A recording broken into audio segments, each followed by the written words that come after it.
This is Join Us in France, episode 459. 459. Bonjour, I'm Annie Sargent, and Join Us in France is the podcast where we talk about France, everyday life in France, great places to visit in France, French culture, history, gastronomy, and news related to travel to France.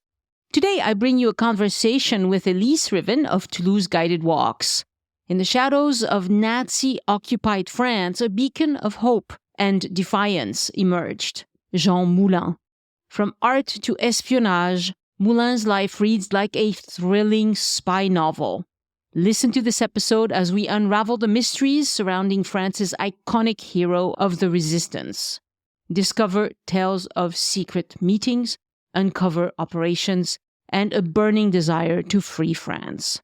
This is the story of Jean Moulin, the heartbeat of the French resistance.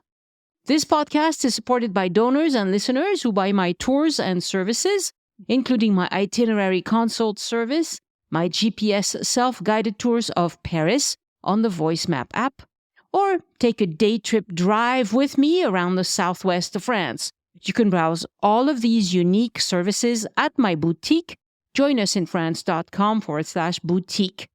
Again, today there won't be a travel tips section after my conversation with Elise because the recording ran long, but I want to thank one new patron, Brad Sandelback. To join this wonderful community of Francophiles, go to patreon.com/joinus. That's Patreon. Join us, no spaces or dashes. And to support Elise, go to patreon.com/EliseArt. ELYSART. I'm recording this intro early because I'll be taking off for the Alps next week with my husband, but I'm planning on releasing a video of a drive I'll take this weekend, a beautiful scenic drive in the Pyrenees. Hopefully I won't mess up the video. Always a possibility because, I'm really comfortable with audio, but I'm just learning the ropes when it comes to video. But I practiced. I think I got this. At any rate, merci, patrons. Your support makes all the difference. My thanks also to Wendy Shipnuck-Ferris for her one-time donation using the green button on any page on joinusinfrance.com that reads, Tip your guide. Wendy wrote, I have been listening to your podcast for the last month. I have been to France about 20 times and leave again this weekend. I love your shows. Merci, Wendy. Lovely to have another Francophile on board as a listener. Next week on the podcast, a trip report with Jessica Kosmak about the Grand Prix de Monaco experience. You may wonder why I've released 2 episodes about car races so close together. Well, that's because tickets for those events go on sale this month. So this is when hearing about those events is going to be most helpful. As more and more people visit France, it's truly staggering the number of visitors we're getting this year. Planning in advance is the name of the game, and that's why you need to know about these things if you're considering doing the same trip yourself.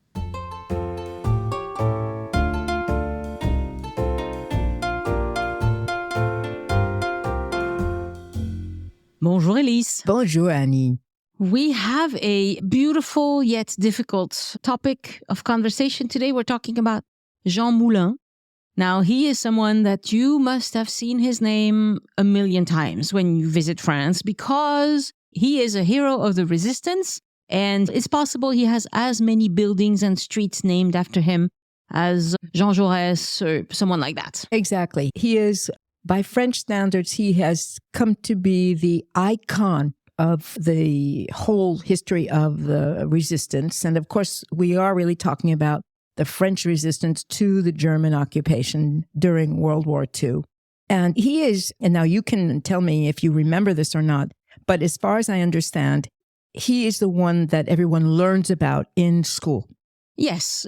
You do learn about him in school, and you also hear about him if you watch any kind of history programs or read books, or, if you're in that kind of more intellectual, like people who think and chat and listen to France Culture or whatever, you're going to hear about him. Right. And there are a lot of people who do go to visit the museums about the resistance. I've had quite a few people, of course, I do the resistance walk here in Toulouse, And people are always asking, there's a Museum of the Resistance and Deportation in Toulouse, but the very big one, of course, is in Paris. And there's also a special museum in his honor in the town of Saint-Andiol, which is in the Hérault, which is where he was from. Oh, I didn't realize it's not in Béziers. No, it's not in Béziers. It's actually his family his sister, who was, I guess, if I remember correctly, a couple of years younger than him. She was the one that was responsible for setting up a memorial, and then they did turn it into a museum in his honor. But it's actually in his hometown, which is next to Béziers, actually next to Béziers. Yes, and his sister is also the one who published his book after he passed. He was an excellent writer. He was a really, really good writer, and he wrote lots of narrative about what was happening. And he gave it to his sister. Yes. And his sister hid it in a box under a tree. Literally, she just dug it up and hid it in a box. And it was published about a year after he died.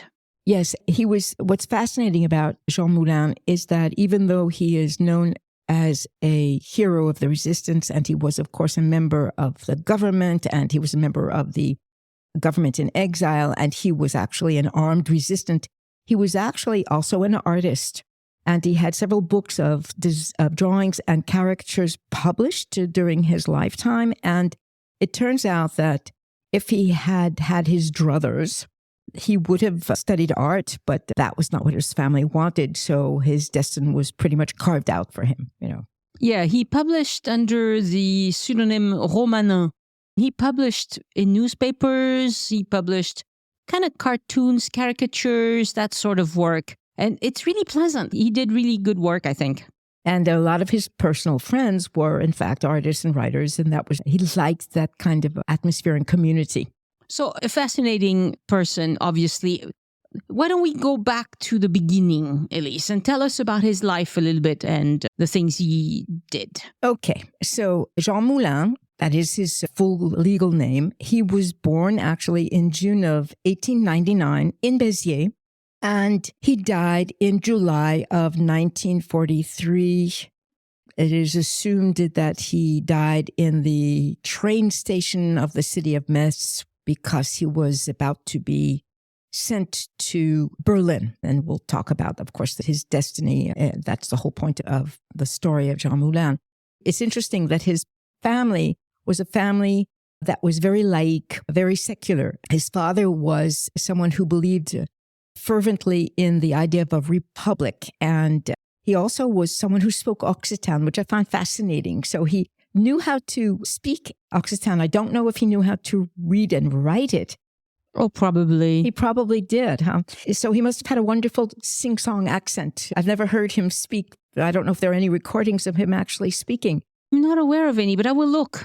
If I find it, I'll insert it. His parents were both teachers. They came from a very well-educated but very simple middle-class background.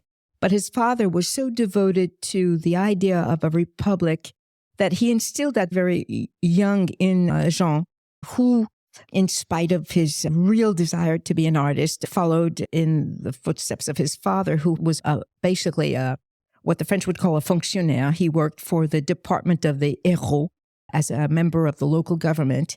And he was a normal student. He was not a brilliant student of any kind, but he did go to university in Montpellier and studied political science.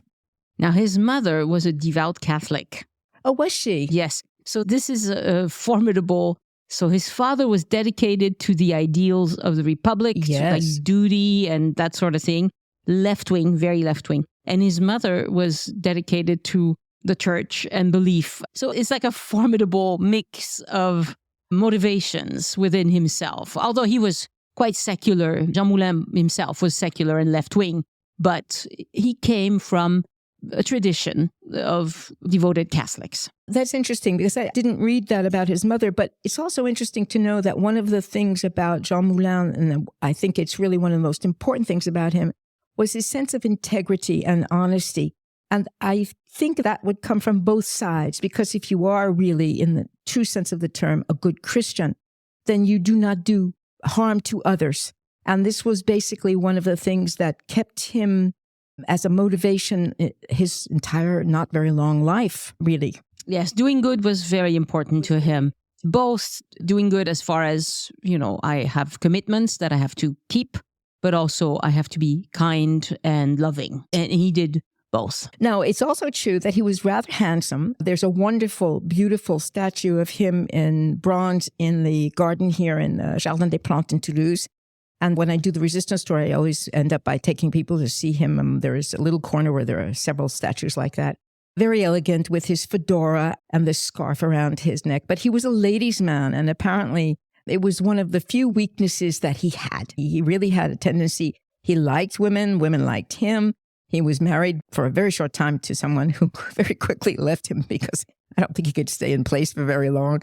But it's interesting that in spite of all of his political conviction and everything else, he had this other side to him as well. Yes, he was a bit of a player with the ladies. And the photo that we have of him with his fedora and his scarf, that was taken well before the war. So he looked very, very different during and after the war. I will try to find a photo of him standing with German soldiers in Chartres when he was the Préfet of Chartres. He still had a scarf around his neck, but for a very different reason that we will talk about in a second. So basically, this is what happened with Jean Moulin. He continued his studies, but thanks to his father, who had some connections, he managed to get himself a job even while he was still a university student. And he got a job working at the Préfecture. Now, I have a very difficult time, and I know that you have done better than I have at doing this, is really trying to explain what the Préfecture is. It is the representative of the president in a department. So it includes all the functions, including being head of the local police. Yes, it's the executive branch of the department. So yes, police is part of that. So what happened was the people, he went to work as just a sort of, assistant to assistant, basically. It's kind of like when your father pulls the strings to get you a job, a part-time job while you're a student, which is not something that you would normally do here. But what happened was that everybody soon very quickly recognized that he had excellent organizational skills. And he enjoyed the contact with other people. He was really destined to do this kind of work. He was good at kind of an overview. He was good at organizing things. He was good at making contact with other people. And so even though he continued his studies, he actually managed to get himself a promotion in the Préfecture. And then eventually what happened was in 1917, he's very young. He wound up, luckily for him, getting drafted into World War I just a few weeks before the armistice was signed. Otherwise, he would have been sent to the front. And so he never saw any battles, World War I. But he was a reservist for a long, long time. He was a reservist, yes. And this is something that I should explain. In France, when people are reservists, it's of course that they will go serve if called upon, but it's also a salary. It's a salaried position. And so there were a lot of people who would just sign up to continue with the military because it gave him a stipend. And he was never a rich guy, but he always had a good, solid job as a civil servant.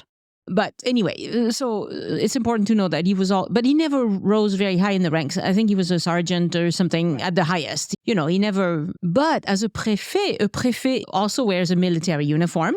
In the kind of official functions of the préfet, they dress up and they have this nice military-like uniform. So he was always between the two worlds.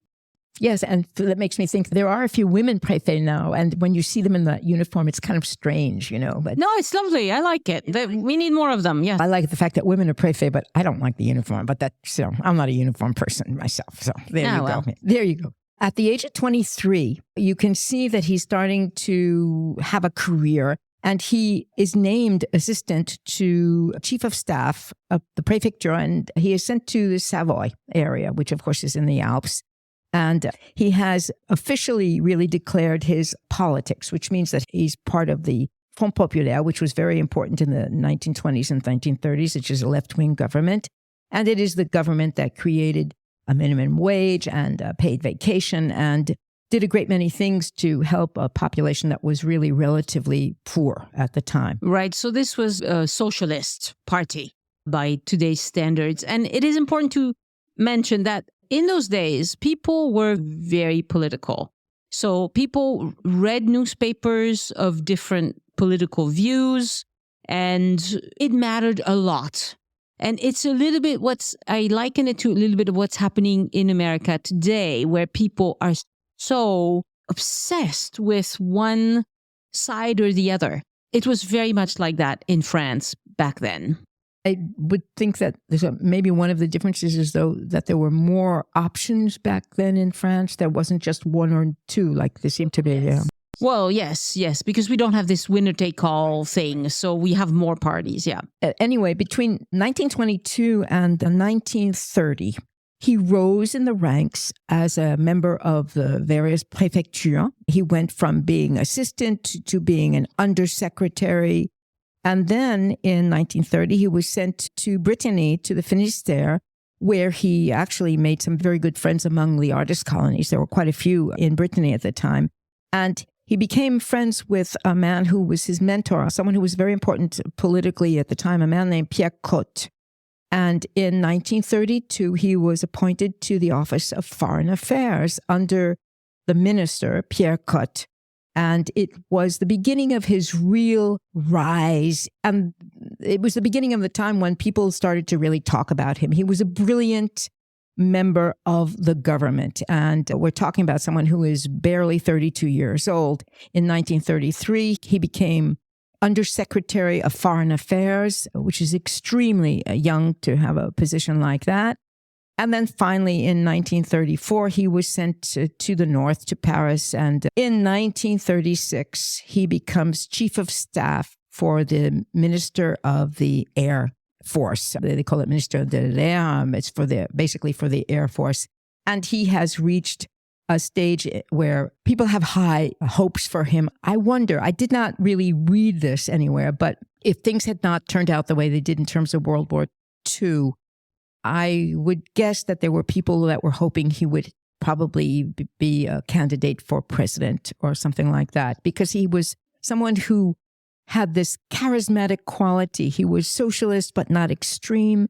He was able to bring people, rally people together. He had a great sense of politics and a great sense of government.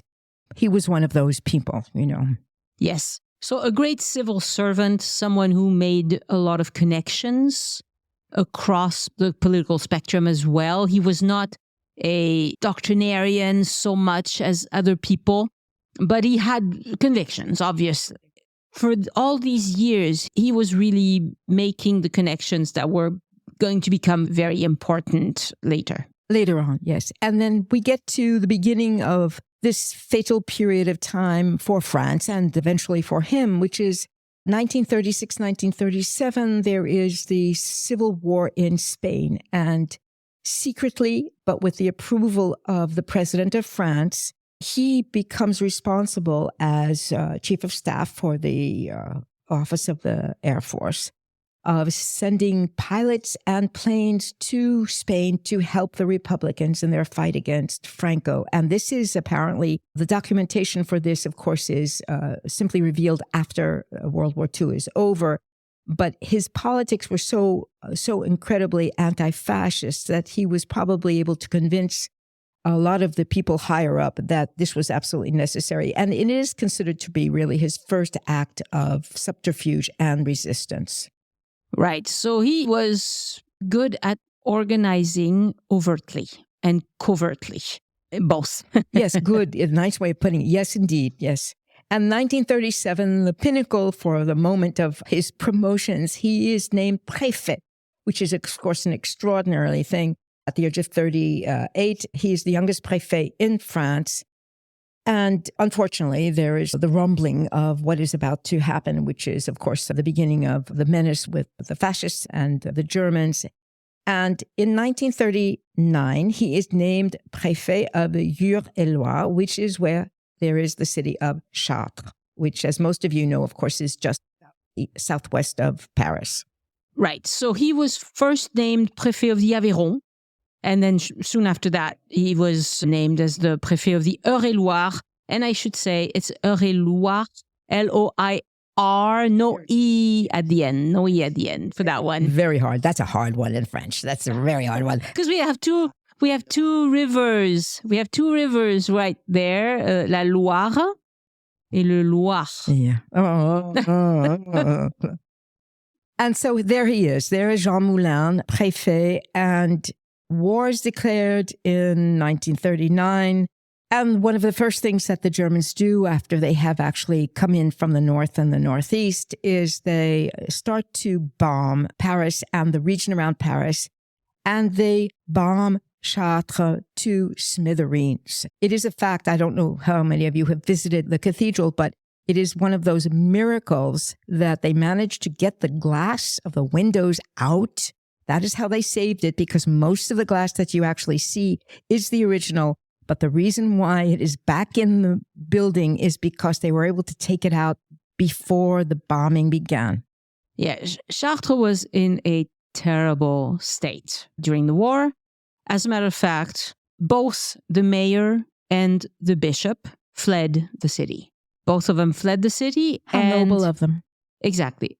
And that's what Jean Moulin thought. Like, oh, he was left administering a department with refugees all over the place. All over the place. Because what happened was the city basically emptied of its 23,000 inhabitants, but instead gained almost 100,000 poor refugees, people fleeing Paris, people fleeing Belgium on their way south. We've talked about what happened there. He was in a situation that was basically untenable because he did not know how to help all of these people.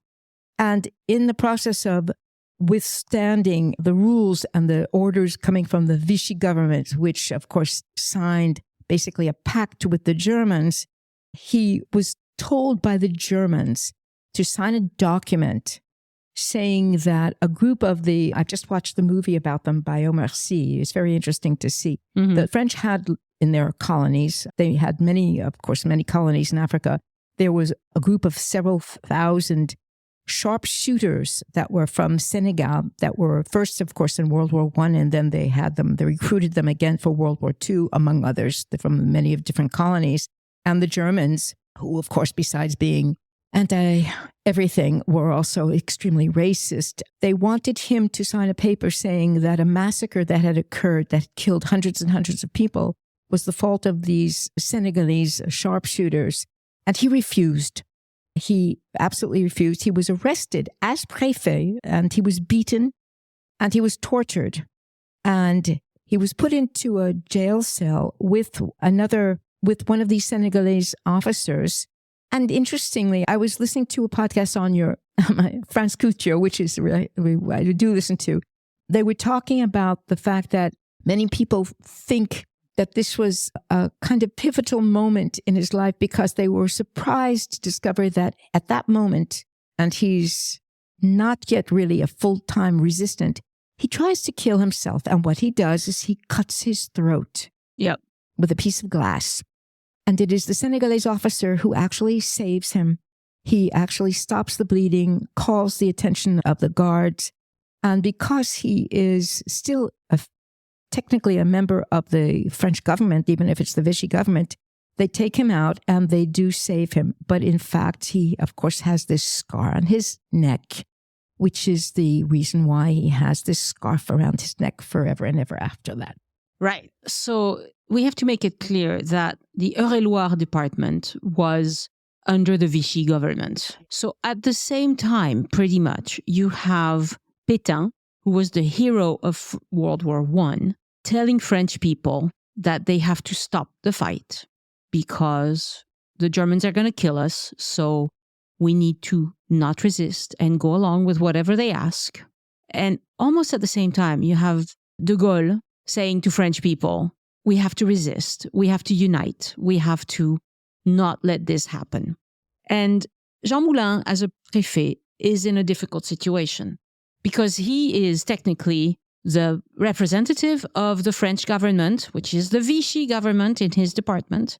And we have to remember, I mean, honestly, at the root of Nazism is a fundamental hatred of lots of people. Black people, Jews, gypsies, handicapped people. Oh, I'm sure I forget some. We know this now, today. We know what happened later. But right in the middle of it, Jean Moulin, he didn't know yet. He didn't have the big picture yet.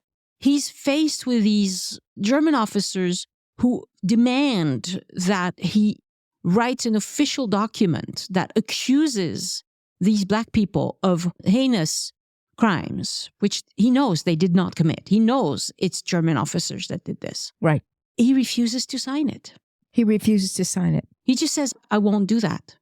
And it's interesting because if you've signed something under duress, I would argue it has no value. But, so he could have signed and said, look, I was under duress. There's nothing I could do. But he did not, did he? I mean, he just said, no, I won't do it. And he didn't flee like the mayor and the bishop, but he didn't go along either. It was a really complicated situation he was in. And when faced with a certain, he wrote several times, I fear that I will sign. Yes. If they torture me long enough, I fear I will sign. And that's why he attempted suicide, because he could not bring himself, he wanted to stop himself from signing something that was obviously a lie. I mean, it's just amazing. He wrote to his mother and he said, you will forgive me if you ever find out that I did this thing that I find abhorrent to do. And instead, you must forgive me if I, in fact, kill myself. Basically, he was faced with that as a dilemma. Now, you're absolutely right. I think there are very few people faced with this kind of torture, knowing that the alternative, in the case of someone like him, who is a Préfet, they probably would not have executed him right away, but they were certainly in the process of torturing him already. And he was the Préfet. So if you can imagine, if they're already torturing someone who is the official head of the local, even puppet government at that point, then there's no hope for anybody, because that means that there's absolutely nothing that they will stop at, you know. That's right. And also, so like you said, this Senegalese soldier saved him at the moment, but then the Germans decide that they need to patch him up. Yes, yes. They need him alive because he is the representative of the French government, and they need him to talk the population into going along with whatever they're asking. And I have to say here, the average and probably the majority of French population were just as narrow-minded and racist as Germans were. They just were, okay? And then you have also, the fact is, too, that people in an occupied situation under war conditions want to save their own necks. It's a case of survival. And we're dealing with, it's a very complicated story. We have other things to talk about in relation to this part of the history. It is so complicated. The fact is that Jean Moulin was one of these people whose idea of integrity was so important to him that this became the guiding light of the rest of his life, which was not for very many more years. Right. He resigns. No, he didn't resign. He was asked to resign. So were 26 other préfets at the same time. So Pétain got rid of 26 préfets and installed people who were more to his liking, who were more right-wing and more narrow-minded and more racist and everything else. And ready to do what the milice in France did, which was be as horrible as the Germans occupying the country. Yeah, or be puppets, be real puppets. So what does Jean Moulin do? 1940, he decides that he's going to join de Gaulle in London. And de Gaulle, who, by the way, I don't think we've ever really done an episode about him. We will. We'll get there. Charles de Gaulle was a one-star general. He was one of the very few. He was not famous. He was a one-star general. We all know what that means, which means that it's of the generals. It's not the highest ranking.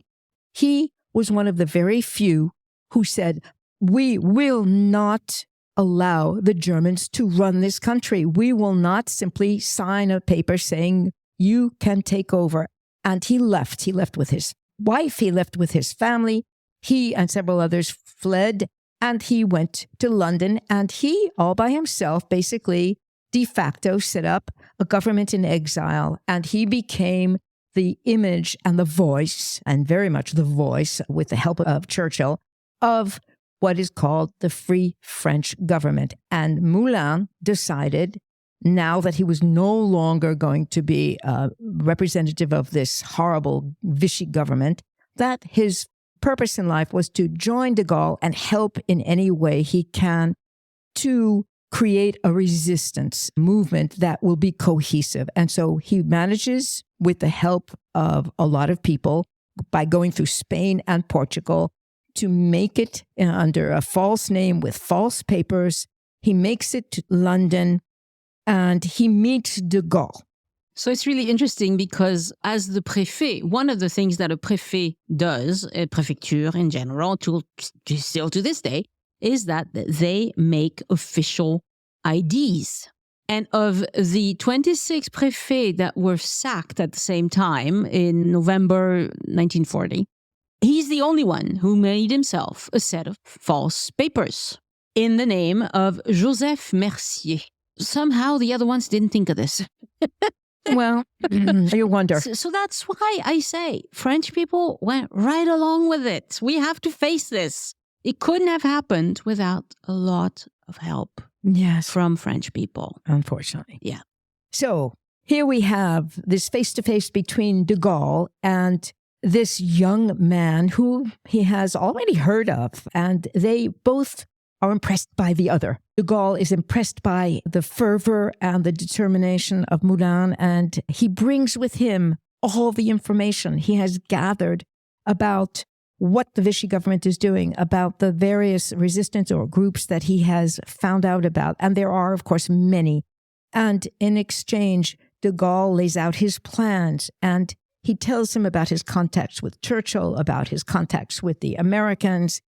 And basically what happens is that by 1941, de Gaulle decides to officially, even though all of this is basically what the French would call officieux, which means that there really is no French government anymore, except for the Vichy government. But de Gaulle has created what he considers to be the real government in exile. And so he announces basically to everyone that he is in contact with that Jean Moulin is now his representative as head of the resistance. And he gives Moulin a job that is absolutely enormous. In fact, he has two jobs. His jobs are, number one, to help organize a secret armed army. That is a secret army. That is because it has to be secret. It has to be considered to be official but secret, armed by the British, armed by the Allies. But it has to be led by a French general who was there were several generals who actually did work, of course, in coordination with de Gaulle, both in North Africa and in London.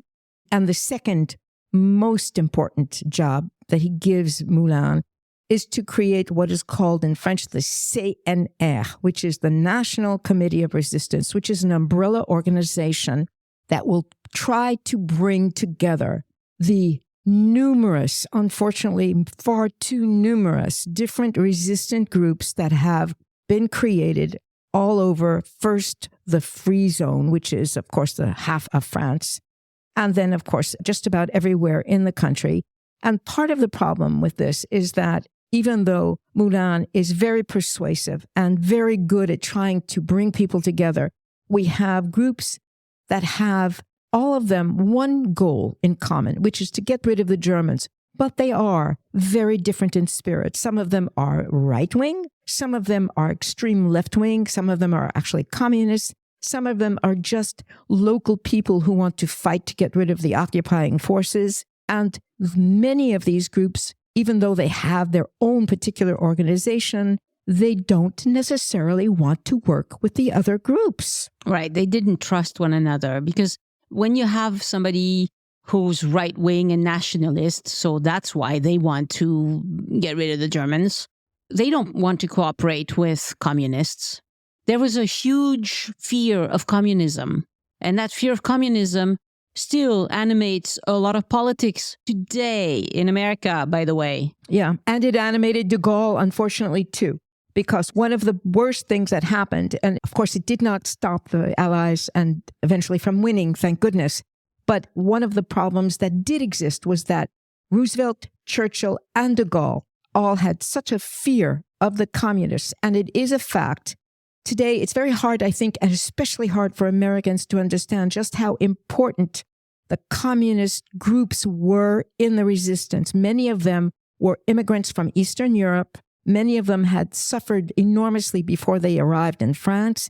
They were the first ones to take up arms. They were the first ones to actually do sabotage. And what happened was some of them were reasonable and were willing to work with other resistant groups, but some of them would not, because there was a hierarchy in the Communist Party, and it was really important for them to listen to the orders of the people who were in charge of the Communist Party. And so when they were told not to help another group, they did not. And so it is extremely complicated, this whole thing. And Moulin took this job on. He took on the charge of trying to work out this organization, knowing that it was going to be extraordinarily difficult. Between 1942 and 1943, he made several clandestine trips back and forth between France and London. He was parachuted in back into France with the help of the British very often.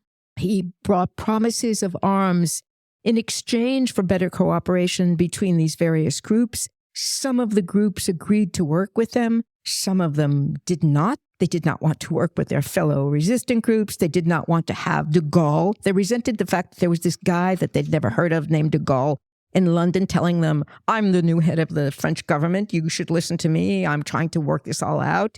It's cats and dogs and rabbits and pigs and all kinds of other things trying to work together. And of course, the Germans encouraged all this. If you want to take over a country, well, make sure the people in that country fight one another. It will be very helpful for your purposes.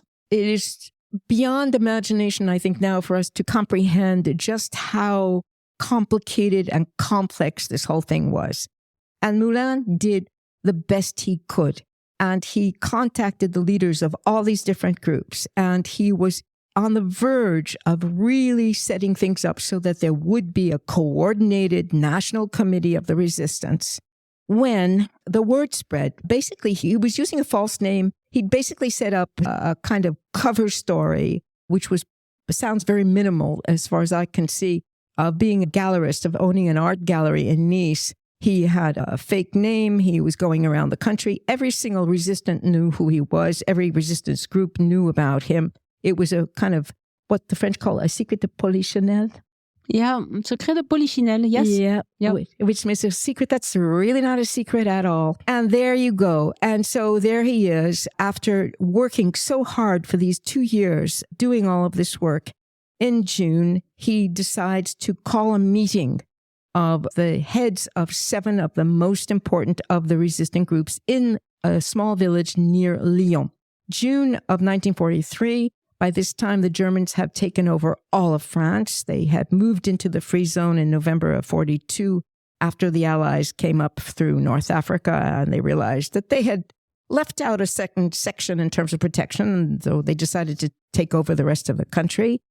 And so Jean Moulin sets up this meeting on the 21st of June in this town.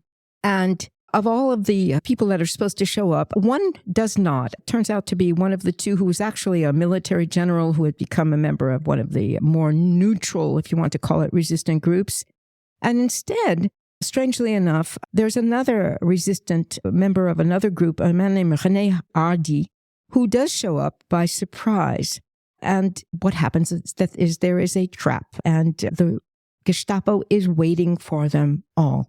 And they are all arrested. And of course, the big catch, the big fish, is Jean Moulin. Codename Max, by the way. Codename Max. And of the 7 people who are arrested, 2 are released, 5 never survive. But the person that they really wanted, the head of the Gestapo, was Klaus Barbie, who is one of the most barbaric human beings ever to live. And Klaus Barbie is in charge of the Gestapo in Lyon, and for over 2 weeks, every single day, he tortures Jean Moulin. And I think that the word is probably not quite enough to describe what he probably did to him. And he is going to be shipped off, that is, Jean Moulin is about to be shipped off to Paris to be basically finished off. When the word comes, this is incredible, that Hitler sends a message saying that he does not want them to kill him because he wants to see in flesh and blood this person who is in charge of setting up all these resistant groups. He wants him sent to Berlin. And so in Paris, when he is barely able to stay alive, they put him in a train and he is shipped off, technically, theoretically, on his way to Berlin to be brought to Hitler.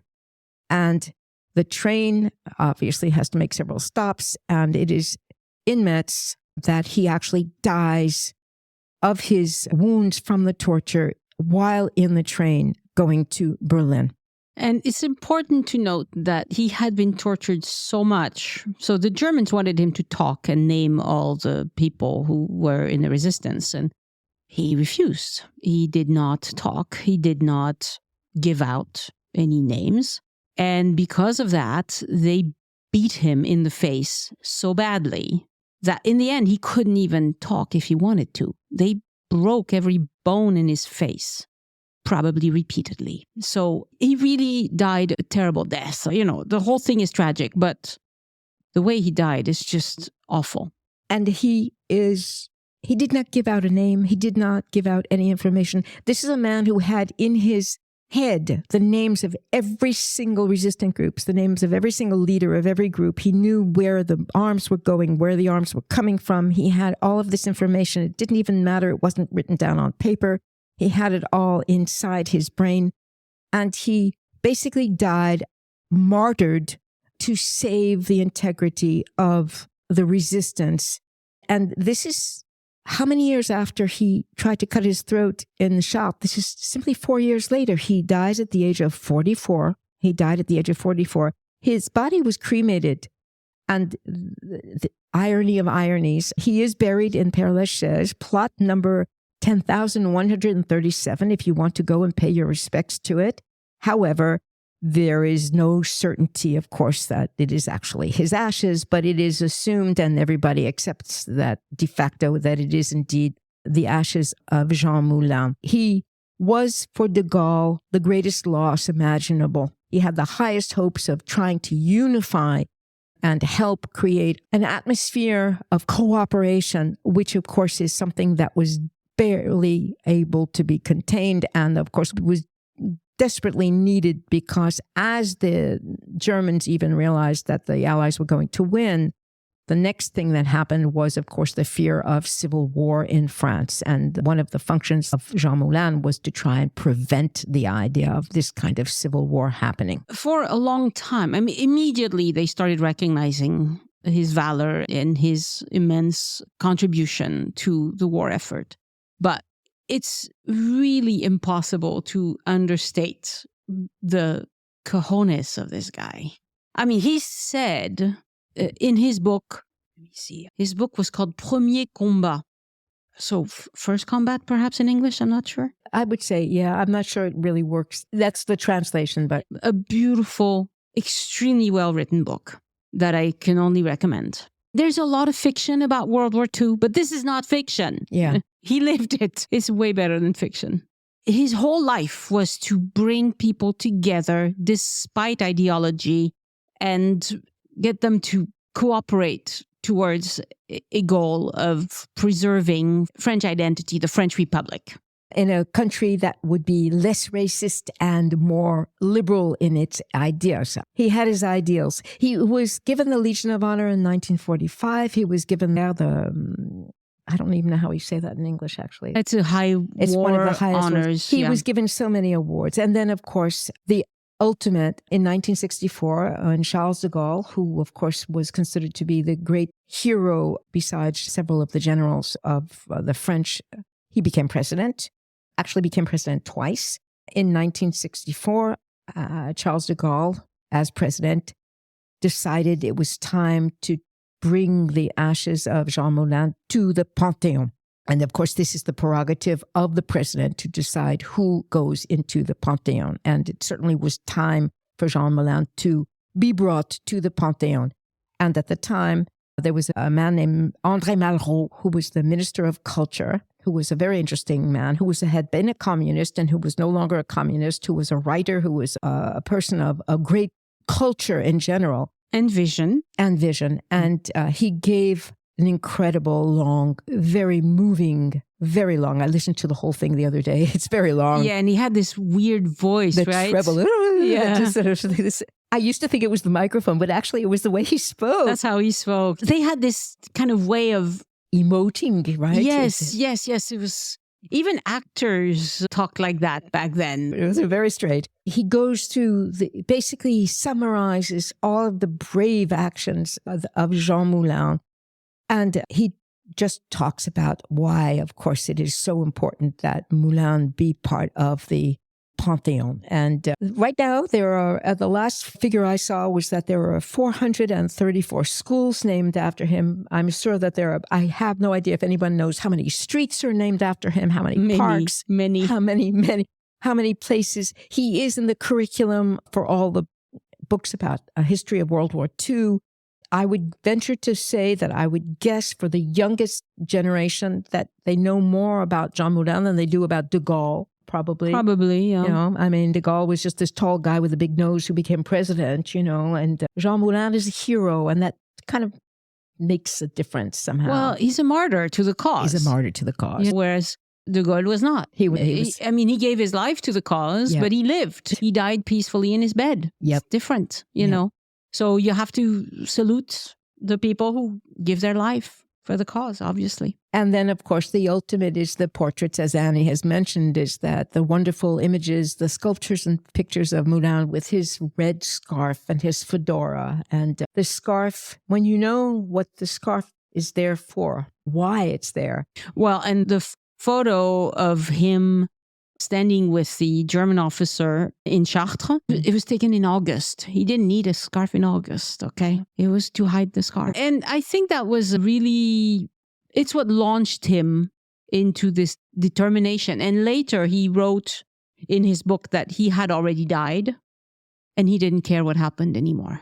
As far as he was concerned, he was supposed to die when he cut his own throat. And okay, he didn't. And then he dedicated his life to the service of bringing all these different people together and trying to get them to be reasonable and see the bigger picture. Bigger picture is we get rid of the invader. And then try and work it out among ourselves. Yeah. And he dedicated his whole life to that going forward. Not a very long life after that, unfortunately.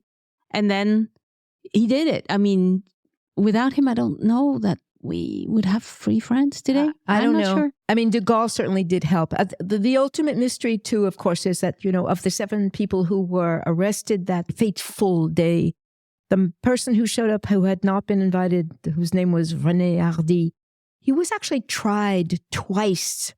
And acquitted. And acquitted twice. For being the traitor. For being the traitor. There was a traitor, for sure. There was a traitor. Yeah. There was a traitor. There's a very wonderful French movie for television that I saw a number of years ago with an actor that I like very much named Charles Berling, who plays Jean Moulin, that is really centered around that particular event and what led up to it and the arrest and all of that. And of course, the speculation, because no one knows for sure who actually did give him up to the Gestapo. Yeah. And, you know, we all love a good villain. So it turned out that in the narrative, in the popular narrative, Klaus Barbie was talked about an awful lot. And he was tried and he was a, he was pretty barbaric. Yes, he was a horrible person. And so there was a lot written about him as well. But I think it's really important to talk about the people who were so right. He was right. Jean Moulin got it. He got what was important. And he tried to bring out the best in people. Which is sometimes a futile effort. But in his case, I think it worked. Let's hope. Yeah. Thank you so much, Elise. That was a wonderful conversation. I really recommend people learn as much as they can about him. There's lots and lots that we did not mention. He did so much. There's so many books. So many historians have looked into him. lots and lots of resources. And I think he's an inspiring character. Yes, indeed. Merci, Elise. De rien, merci. Au revoir. Au revoir.